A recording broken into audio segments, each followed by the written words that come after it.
Hello everyone, welcome to my new blog. आणि तुमचं सगळ्यांचं पुन्हा एकदा आपल्या नवीन ब्लॉगमध्ये खूप खूप स्वागत आहे.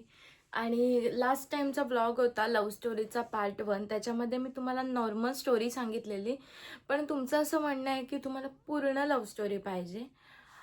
सो ठीक आहे, पण मी तुमच्यासोबत नॉर्मल शेअर करते आजच्या ब्लॉगमध्ये. आणि हा ब्लॉग पूर्णपणे तोच असणार आहे जो तुम्हाला पाहिजे, तो वाला ब्लॉग. आणि मी हा ब्लॉग तुम्हाला एकटीच सांगणार आहे, कारण माझा नवरा थोडा नाही सांगत, बिकॉज त्याला थोडं असं फेस करता नाहीत कॅमेरा, त्याला नाही आवडत. सो मी नॉर्मल नॉर्मल तो करतो, नॉर्मल आला तर तुम्हाला सांगेलच, पण तोपर्यंत मी तुमच्यासोबत काही गोष्टी शेअर करणार आहे. सो पूर्ण बघा, कारण बिलकुल स्किप करू नका. पहिली गोष्ट तर मी तुम्हाला थोडं नॉर्मल सांगितलेलं आहे की असंच की आमचं लव्ह मॅरेज आहे पहिलं तर, आणि किती वर्षाचं प्रेम आहे, 7-8 वर्षाचं, हे पण तुमच्यासोबत सांगितले. त्यानंतर आमचं लग्न झालं आणि आता आमच्या लग्नाला 2 वर्ष, 2.5 इयर झालेले आहेत. सो आता मेन प्रश्न आहे की प्रत्येकाच्या असं होतं की प्रत्येकाचे घरचे थोडे लग्नाला ॲक्सेप्ट करतात किंवा नाही करत. हा खूप जणांचा प्रश्न होता की तुमच्या याला लगेच सगळ्यांनी ॲक्सेप्ट केलं वगैरे किंवा काय असं, किंवा कोणते इश्यूज वगैरे नाही आले का. तर प्रत्येकाला नॉर्मल इश्यू येतातच. सो आम्हाला पण थोडे इश्यू आलेले. असं नाही आहे की आमचं पूर्ण लगेच झालं, पण थोडे इश्यू झालेले की थोडं आमचे रिलेटिव्स होते, त्यांना थोडं ॲक्सेप्ट नव्हतं. बाकी नंतर ठीक झालं, पण मला ॲक्सेप्ट होतं, त्याला ॲक्सेप्ट होतं, पण थोडं रिलेटिव्सला नव्हतं ॲक्सेप्ट. आणि असं थोडा प्रॉब्लेम झालेला. आणि मेन म्हणजे मला थोडी भीती होती की माझ्या पप्पांची, बिकॉज त्यांना कळलं तर ते देतील किंवा अदरवाईज नाही देणार. आणि मला नंतर असं कळलं की त्यांना हे ऑलरेडी माहीत आहे, फक्त ते मला सांगत नाही किंवा मी त्यांना सांगत नाही, असं झालेलं ते. कारण ते थोडं बाहेर असं मला समजलेलं की बाहेर बोललेले की मी देईल वगैरे करून, आणि हे मला बाहेरून समजलेलं. पण मला थोडं आपल्या पप्पांना सांगायला थोडं ऑफवर्ड फील होतं आणि थोडी भीती पण येते मनात, त्याच्यामुळे मी सांगितलं नव्हतं. पण त्यांना ऑलरेडी माहीत होतं. आणि त्यानंतर माझ्या घरी माझ्या मम्मीला पहिलं कळलं. माझ्या भावाला वगैरे माहीत होतं, आणि माझ्या भावाचा मला एवढा जास्त सपोर्ट होता. सो माझ्या भावाने मला खूप जास्त सपोर्ट केला अशा बाबतीत. तरी तो लहान आहे माझ्यापेक्षा, पण त्याने मला सपोर्ट केला. आणि त्यानंतर माझ्या मम्मीला असं बाहेरून नॉर्मल समजलं, तर तिने मला विचारलं येऊन. तर मी नाही बोलली तिला, म्हणजे नाही असं खोटं सांगितलं. तर आता ती ब्लॉग बघेल आणि ती मला बोलेल की तू असं कसं सांगितलं, सगळं सांगितलं, पण ठीक आहे, एवढं काय नाही होणार, एवढं आता झालंय सगळं, जे आहे ते आहे. सो लव्ह स्टोरी जर सांगायची असेल ती पूर्णच सांगायला पाहिजे, स्टार्ट टू एंड. त्याच्यामुळे असं अर्धवट तुम्हाला समजण्यापेक्षा मी थोडं जे काय आहे ते क्लिअर कट सांगते. सो मम्मीला समजलं बाहेरून, आणि ती मला घरी येऊन विचारलं तिने. तर मी तिला नाही बोलली, नाही असं फ्रेंड आहे फक्त, एवढंच बोलली. तर बोलते नक्की? तर मला हां. त्याने आमचं थोडं गावातल्या गावात होतं, त्याच्यामुळे त्यांना नव्हतं द्यायचं. फॅन नाही, त्याच्यामुळे गरम करते मला. कारण मी फॅन लावला तर तुम्हाला माझा काय आवाज नाही येणार, म्हणून मी फॅन नाही लावत. आणि ए सी लावलं तर ए सीचा नॉर्मल थोडा आवाज येतोच, सो म्हणून ते पण नाही लावत. हां ठीक आहे, चल जाऊ दे, ते इग्नोर करा. तर असं झालं, तर मी बोलले ठीक आहे. त्यानंतर मग ती मला खूप दिवस बोलत होती की नाही नको वगैरे, असं चांगलं होतं सगळं, पण नको असं. तर मी बोलली ठीक आहे. तुम्हाला मी खरं सांगायचं झालं तर जे आत्ता आहे आमच्याकडे, एवढं सगळं असं नाही बोलता येणार. याच्या आधी एवढं नव्हतं काय. तर जेव्हा माझ्या घरी समजलेलं, तेव्हा त्याच्याकडे फक्त टेम्पो होता एक, आमचा छोटा टेम्पो आहे, जी आमची लक्ष्मी आहे खरी. सो तीच होती फक्त, बाकी असं नव्हती, गाडी वगैरे नव्हती. म्हणजे जी आता गाड्या आहेत, ज्या ट्रक वगैरे, ते नव्हतं, तेवढंच होतं. तेव्हा माझ्या घरी मी सांगितलेलं, म्हणजे समजलेलं, त्याच्यामुळे थोडा झालेलं असं. पण तेव्हाच माझे पप्पा मला असे बोलले की तू कशाला आणि मी थोडी रडत होती. म्हणजे असं रडायला येतं ना आपल्याला, कोण नको करू बोलल्यावरती थोडं तर रडायला येणार, कारण आपण त्याच्यावरती प्रेम करतोय आणि आपल्याला त्याच्याशी लग्न करायचं, असं थोडंफार रडायला येणारच. आणि मी खूप जास्त रडत होती की नाही मला तोच पाहिजे, हे असं असं. तर मग त्याच्यानंतर रडत होती आणि मी रडता रडताना माझे पप्पा मला अचानक बोलले की तू कशाला टेन्शन घेतेस, मला माहिती आहे मी देणार आहे तुझं करून. आई शप्पथ, तेव्हा तर मला एकदम म्हणजे मी शॉकच झाले आणि सगळं रडणंच थांबवलं मी. म्हणजे असं आणि मी पहिल्यांदा पप्पांसोबत मी असं हे कधी शेअर नाही केलं आणि तेव्हा मी त्यांना बोलले की नाही मला त्याच्याशीच करायचं, मला तोच पाहिजे. आणि ते बोलले की टेन्शन नको घेऊ, मी देणार आहे करून, मला माहिती आहे ते. तेव्हा मी जग जिंकली. मग तेव्हा मी कोणालाच नाही घाबरली.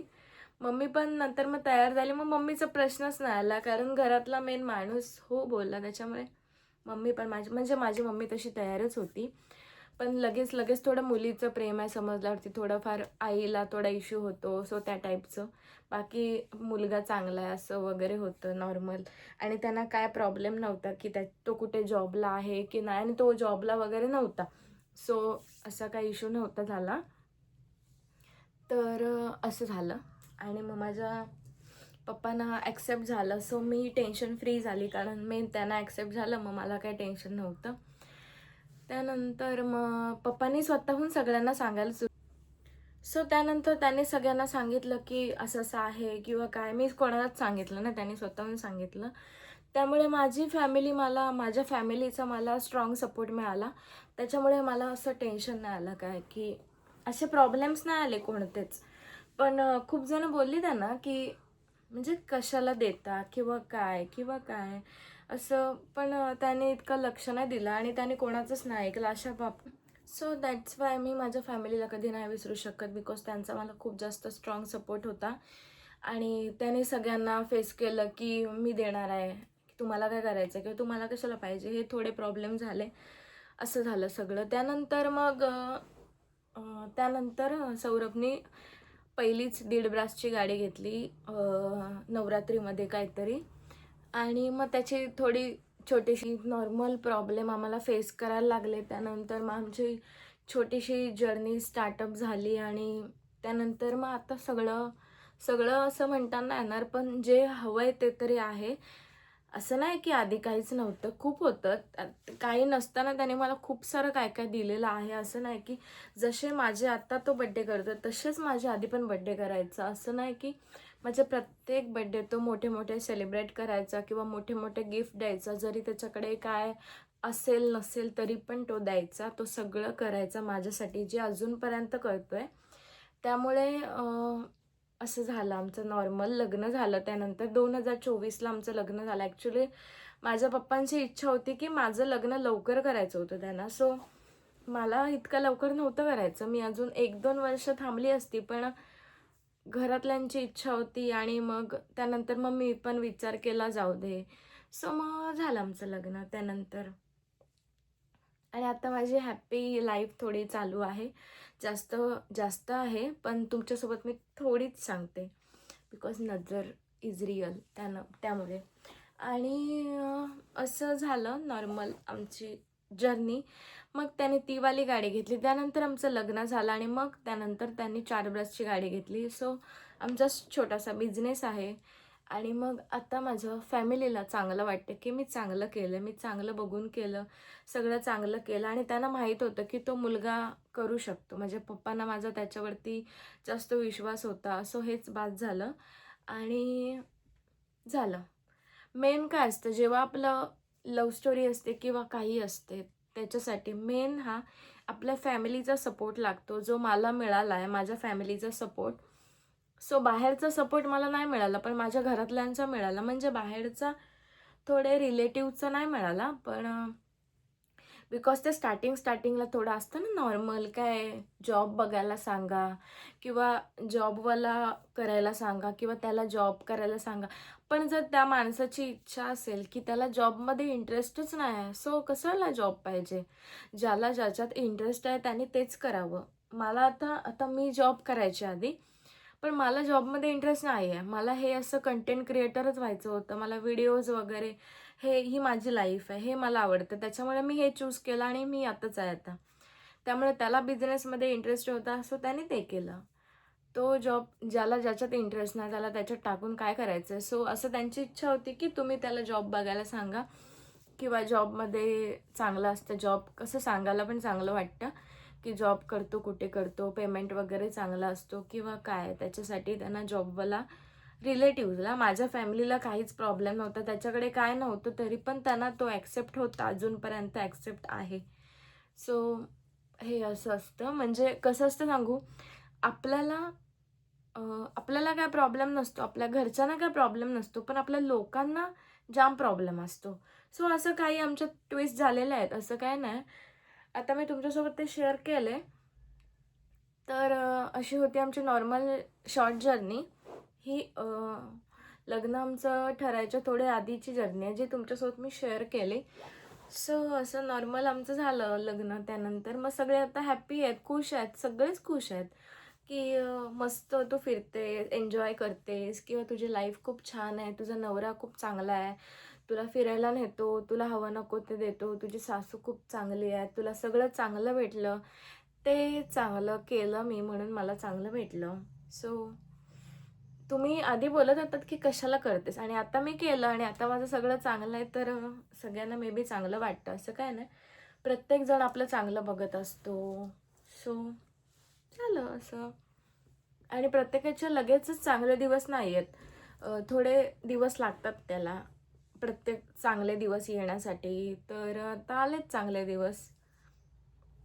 सो आता मी खुश आहे माझ्या फॅमिलीसोबत.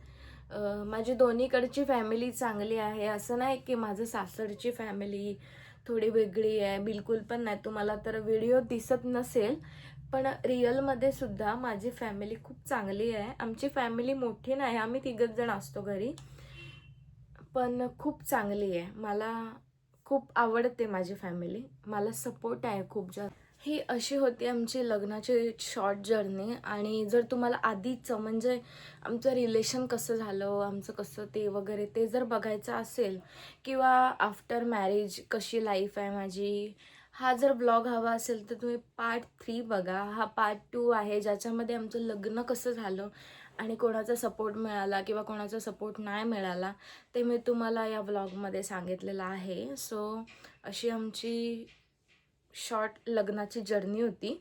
आणि याच्या पुढचं जर तुम्हाला पाहिजे असेल तर तुम्ही नक्की कमेंटमध्ये मला कळवा, त्यानुसार मी व्लॉग बनवेल. पहिला हा व्लॉग तुम्ही बघा, पूर्ण बघा, किंवा या व्लॉग बघून तुम्हाला समजेल की लगेचच कुठली गोष्ट मिळत नाही किंवा लगेचच कुठली गोष्ट होत नाही.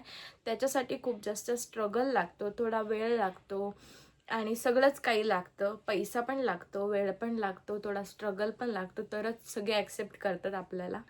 सो अशी शॉर्ट आमची स्टोरी होती. आणि जर तुम्हाला व्लॉग आवडला असेल तर मला नक्की कमेंटमध्ये कळवा, किंवा जर तुम्हाला अजून व्लॉग बघायचा असेल तेव्हासुद्धा कळवा. आणि हा व्लॉग कसा वाटला हे लाईक करा, शेअर करा आणि सबस्क्राईबसुद्धा करा, ज्याने कोणी केलं नसेल त्यांनी. भेटू अशाच एका आपण नवीन व्हिडिओसोबत पार्ट 3मध्ये, ज्याच्यामध्ये तुम्हाला माझी लग्नानंतरची जर्नी सांगेल, की लगेचच मला सगळं चांगलं चांगलं असं नाही मिळालं, हे सुद्धा मी तुम्हाला सांगेल, तुम्हाला जसं वाटतंय तसं. सो अशी आमची थोडी ही माझी लग्ना आधीची शॉर्ट जर्नी होती. आमचं लग्न कसं झालं, कसं ॲक्सेप्ट केलं, ही स्टोरी होती. त्यानंतरची आमच्या लग्न झाल्यावरची स्टोरी तुम्हाला मी सांगेल. किंवा अजून तुम्हाला काय थोडं क्वेश्चन असतील तुमच्या मनात, ते मला कमेंटमध्ये विचारा. मी तुम्हाला पुढच्या व्लॉग थ्रू सगळ्या प्रश्नांची उत्तरं देणार आहे.